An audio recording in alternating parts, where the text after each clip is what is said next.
हम लोग उत्तर प्रदेश के जनपद संभल में हैं। दरअसल आपको बता दें कि आने वाले लोकसभा 2024 के चुनाव को देखते हुए लगातार हर राजनीतिक जो गलियारों में अब चर्चाएं शुरू हो गई हैं।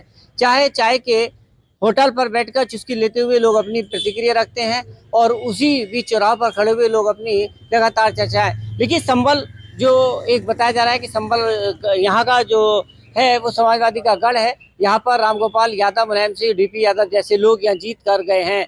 लगातार समाजवादी पार्टी के सांसद शफीक रहमान पर यहाँ पर सांसद रहे, लेकिन उनके जाने के बाद लगातार अब समाजवादी पार्टी किस तरह से यहाँ जीत का परचम लहराएगी या कौन सी पार्टी आएगी, ये बड़ा सवाल लगता है। मेरे साथ यहाँ संभल के जो पत्रकार लोग मौजूद हैं, उनसे अब राय जानेंगे कि आखिर संभल में किस तरह से यह राजनीतिक चल रही है, क्या चर्चाएं चल रही हैं, क्या डॉक्टर शफीक रहमान बर्क के बाद यहाँ क्या असर रहेगा, कौन पार्टी अपना परचम लहराएगी। इस बीच जिस तरह से अभी समाजवादी पार्टी के संभल सांसद शफीक रहमान बर्क के पोते जियाउर रहमान बर्क अपना टिकट मांग रहे हैं, तो उसी तरफ दूसरे लोग टिकट मांगते हुए अब नया नाम अकुल रहमान का आ गया है। उन्होंने जिस तरह से ताल ठोक दी है, उन्हें कि आखिरी सांस तक कोशिश करेंगे, अगर टिकट मिलता है तो वो लगातार लड़ेंगे और कोशिश करेंगे जीत हासिल हो। लेकिन इस बीच सरगर्मियां तेज हो गई हैं। हमारे जो सीनियर जो लोग पत्रकार हैं, मेरे साथ सैयद अतहर अली साहब हैं। सर, क्या राजनीतिक बदल सकती है डॉक्टर शफीक रहमान के बाद? क्या कोशिश की जाए, कैसे संभल में जीत हासिल होगी?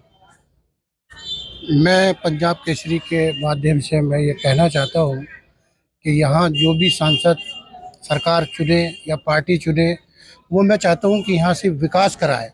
अब तक यहाँ कोई विकास नहीं हो पाया है।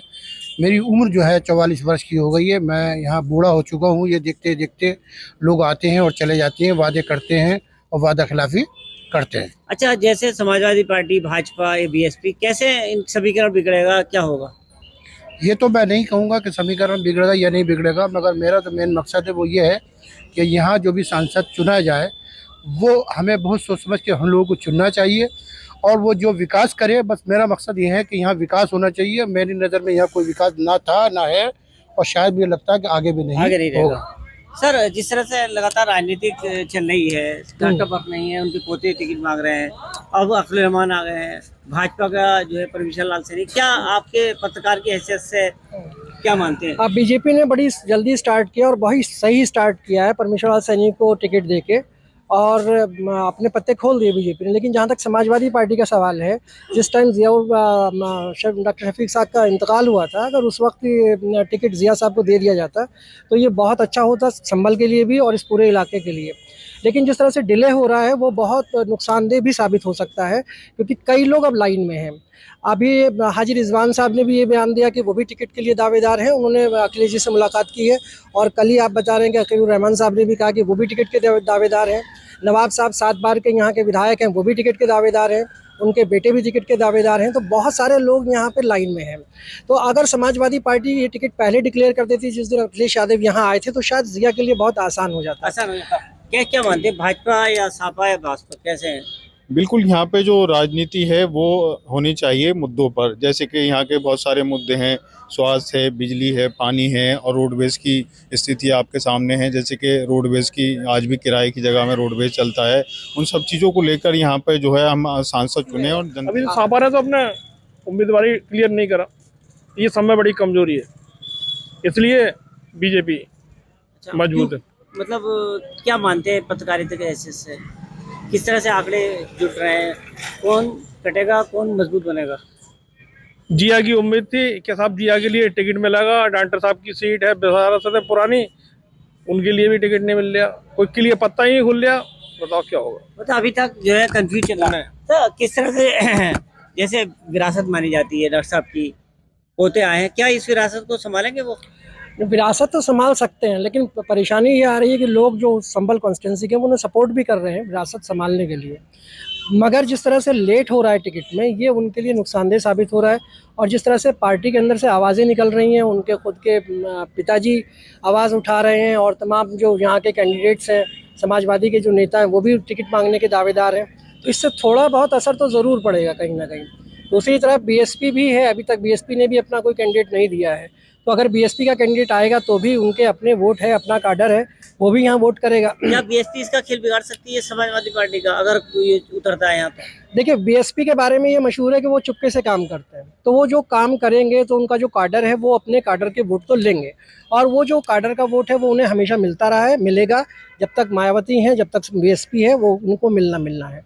तो अगर जिया खड़े भी होंगे और यहाँ पे बीएसपी का कोई कैंडिडेट आता भी है तो उसे बीएसपी को तो अपने वोट मिलेंगे। अब इसका फर्क तो पड़ेगा कहीं ना कहीं, सीट पर पड़ेगा, जो अंदरूनी लड़ाई चल रही है उस पर फर्क पड़ेगा। तो अगर यहाँ ये टिकट जल्दी डिक्लेयर हो जाता तो शायद ये लड़ाई ना होती और फिर कहीं ना कहीं कोई फायदा जिया को हो सकता है। क्या मोदी का असर जादू संभल में चल सकता है, क्योंकि गढ़ माना जा रहा है सब? बिल्कुल सपा का गढ़ है ये, सपा की सीट निकलने की पूरी संभावना है। जैसे कि हमारे सीनियर साथी ने कहा कि जिस तरह से देर हो रही है समाजवादी पार्टी के टिकट में, वो कहीं ना कहीं नुकसानदायक है। तो सीधी सीधी बात है कि नुकसानदायक है। और जैसे पार्टी में से आवाज़ें निकल के आ रही हैं, हमारे सीनियर साथी ने कहा कि और लोग भी दावेदार टिकट के हैं, और जितनी देर हो रही है टिकट को लेकर के वो कहीं ना कहीं समाजवादी पार्टी के लिए नुकसानदायक है। क्या मतलब क्या मानते हैं आप इसको? जैसे समाजवादी का जैसे गढ़ माना जाता है, इससे पहले सन 2014 में बीजेपी यहाँ पे जीती थी बीजेपी, और दूसरी तरफ अभी समाजवादी ने यहाँ पे टिकट क्लियर नहीं करा है, और जो चर्चाओं में जो पब्लिक जो मांग कर रही है, जलनवान को जो मांग कर रही है, उसमें दूसरी तरफ यहाँ पे दो फाइट दिखाई देते हैं। अभी बीएसपी का इतना वो नहीं रहेगा यहाँ पे, सिर्फ बीजेपी और यहाँ समाजवादी का बोलबाला रहेगा। अच्छा, किसको नुकसान किसको फायदा पहुंच सकता है? समाजवादी के लिए नुकसान है, बीजेपी के लिए इसमें फायदा है। फायदा किसका, नुकसान किसका फायदा? देखिए ऐसा है, अगर समाजवादी अपना टिकट क्लियर कर देती तो कुछ जो लोग ज़ियाउर रहमान के समर्थक और सपोर्टर हैं वो बहुत उत्सुकता से देख रहे थे, क्योंकि अखिलेश यादव जब पहुंचे थे तो कुछ लोगों ने ये भी कहा था टिकट क्लियर होगा, लेकिन अभी तक टिकट क्लियर नहीं हुआ है। किसको फायदा किसको नुकसान हो सकता है? सीधा फायदा बीजेपी को है, और ऐसा लग रहा है कि अगर ये हालात रहे तो बीजेपी की सीट है। बीजेपी फिलहाल जिस तरह से लगातार हमारे पत्रकार साथी थे, उन्होंने बताया कि किसको फायदा और किसको नुकसान होगा, लेकिन अगर बीएसपी यह अपना पत्ता खोलती है तो कहीं ना कहीं समाजवादी पार्टी को नुकसान हो सकता है। लेकिन फिलहाल अब क्योंकि समाजवादी के 3 कैंडिडेट हैं, किसको टिकट होता है, कौन इसको परचम ले जाता है, ये तो आने वाला वक्त बताएगा। लेकिन फिलहाल अब डॉक्टर शफीक रहमान वर्ग के बाद यहाँ पर आंकड़े बदलते हुए नजर आ रहे हैं। अगर समाजवादी का ज़ियाउर रहमान को टिकट होता है या उसके बाद अब्दुल रहमान का होता है, रिजवान का होता है, तो अब 3 खेमों में बंटता हुआ समाजवादी पार्टी नजर आएगा कि उन्हें कोई ना कोई कोशिश कर रहा है। लेकिन सभी लोग कोशिश कहना यह है कि आखिरी सांस तक कोशिश करेंगे टिकट हमें हो। टिकट होने के बाद ये लोग किस तरह से अपनी पार्टी का सहयोग करते हैं ये तो बड़ा वक्त बताएगा।